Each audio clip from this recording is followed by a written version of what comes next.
வணக்கம் நேயர்களே, நான் உங்கள் ரெஜியா பேசுகிறேன். நீங்கள் கேட்டுக்கொண்டிருப்பது ஹரிச்சந்திர புராணம் எபிசோட் 10. சத்திய மைந்தனின் சரித்திர பயணம். உண்மையை உயர்வு தரும் என்று உலகுக்கு உணர்த்தும் விதமாக சத்திய மைந்தனான ஹரிச்சந்திரன், சந்திரமதி, லோகிதாசன் மூவரும் கட்டிய துணியுடன் அயோத்தி மாநகர் அரண்மனையிலிருந்து வெளியேறினார்கள். நால்வரும் அயோத்தி மாநகரை விட்டு காசி நகர் நோக்கி நடந்தார்கள். பஞ்சனையிலும் பட்டு மெத்தையிலும் பளிங்கு தரையிலும் நடந்த கால்கள் கல்லிலும் முள்ளிலும் புரண்டது. உலகமறியாத சந்திரமதி தன் கணவனின் சத்திய விரதத்தின் பங்கெடுத்து உலகின் மேடு பள்ளங்களை பற்றி அறிந்து கொள்ள தன் நீண்ட பயணத்தை தொடர்ந்தாள். சிறிது தூரமே நடந்திருப்பார்கள். லோகிதாசன் பசியாலும் தாகத்தாலும் துவண்டான். தன் பிஞ்சு மைந்தன் படும் துயரினை கண்டு பொறுக்க முடியாத பெற்ற தாயான சந்திரமதி தன் மகனை தன் இடுப்பில் வைத்து கொண்டு சுமந்தாள். இவர்கள் படும் துன்பங்கள் யாவும் உண்மைக்கு முன்பாக ஒரு பொருட்டாகவே தெரியவில்லை. ஒரு பொய்கூட சொல்ல விரும்பாத சத்தியவேந்தன் ஹரிச்சந்திரன் கண் முன்னாக சத்திய தேவதை மட்டுமே தென்பட்டாள். மற்றபடி அவன் படும் பசி பட்டினி எல்லாம் பஞ்சாய் பறந்தன.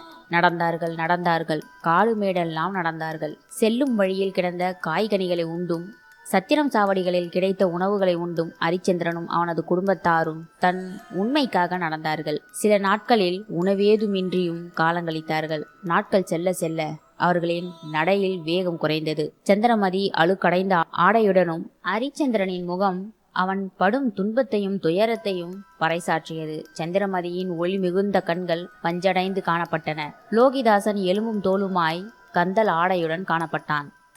லோகிதாசனால் மேற்கொண்டு ஒரு அடி கூட எடுத்து வைக்க முடியாதபடி அவன் கால்கள் கொப்பளித்தன. பசிமயக்கத்தால் அவன் கண்கள் சொருகியது.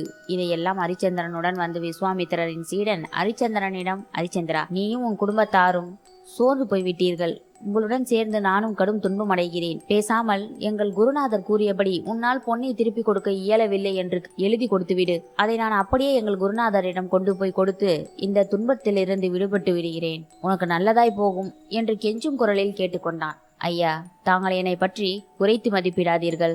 மேலும் என்னிடம் பலகீனப்படுத்தும் சொற்களை கூறி என்னை பொய்யனாக்க முயற்சிக்க வேண்டாம். பொறுத்தது பொறுத்தீர்கள். இன்னும் சில நாட்கள் இந்த துன்பங்களை பொறுத்து கொள்ளுங்கள். காசி மாநகருக்கு சென்றதும் நீங்கள் படும் துன்பங்கள் எல்லாம் ஒரு முடிவுக்கு வந்துவிடும். அதெப்படி? இவ்வளவு நாட்களாக சரியாகாத பிரச்சனை காசி மாநகருக்கு சென்றதும் சரியாகிவிடும். வீணாக கற்பனை செய்ய வேண்டாம். 2 களம் பொன்னாக்கும் நீ தர வேண்டும். அது சாதாரண விஷயமல்ல. கொஞ்சம் எண்ணிப்பார். ஒரே ஒரு பொய் சொன்னால் உன் நிலைமையே மாறிவிடும் என்று தெரிந்தும் இவ்வளவு பிடிவாதமாய் இருக்கிறாயே. உன் மனைவி மக்களின் நிலைமையை சற்றே எண்ணிப்பார். நீ ஆண்மகன். உன்னால் எத்தனையோ துன்பங்களையும் தாங்கிக் கொள்ள முடியும்.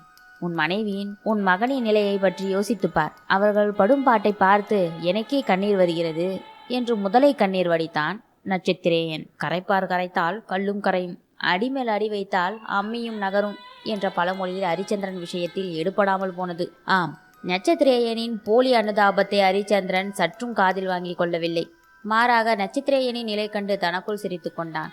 அவன் கொண்ட கொள்கையிலிருந்தும் சற்றும் அடிப்பிசகவில்லை. சரி, உன்னை எல்லளவும் என்னால் மாற்ற முடியாது என்பதை நான் நன்கறிந்து கொண்டேன். இப்போதைக்கு என்னால் ஒரு அடி கூட நடக்க முடியாது. எனக்காக நீ ஒரு உதவி செய்ய வேண்டும். என்னை கொஞ்ச தூரத்துக்கு உன் தோளில் தூக்கி செல் என்று நெஞ்சில் கொஞ்சமும் ஈவி இரக்கமின்றி சொன்னான். உடல் தளர்ந்தாலும் உள்ளம் தளராத ஹரிச்சந்திரன் மறுப்பேதும் கூறாமல் நட்சத்திரேயனை தோளில் தூக்கி சுமந்தபடி நடந்தான். அயோத்தியை விட்டு புறப்பட்டு பல நாட்கள் ஆயின. இன்னும் காசி நகரை சென்றடைந்த பாடில்லை. விஸ்வாமித்திரருக்கு கொடுக்க வேண்டிய பொன்னை கொடுப்பதற்கு எந்த முயற்சிகளையும் மேற்கொள்ளவில்லை. ஆனால் குறிப்பிட்ட நாட்களுக்குள் பொன்னை திருப்பி தந்துவிடுவதாக ஹரிச்சந்திரன் திரும்ப திரும்ப கூறிக்கொண்டிருந்தான். அவனுடன் வந்த விஸ்வாமித்திரரின் சீடனான நட்சத்திரேயன் அவன் மட்டும் ஹரிச்சந்திரனை நச்சரித்து கொண்டே வந்தான்.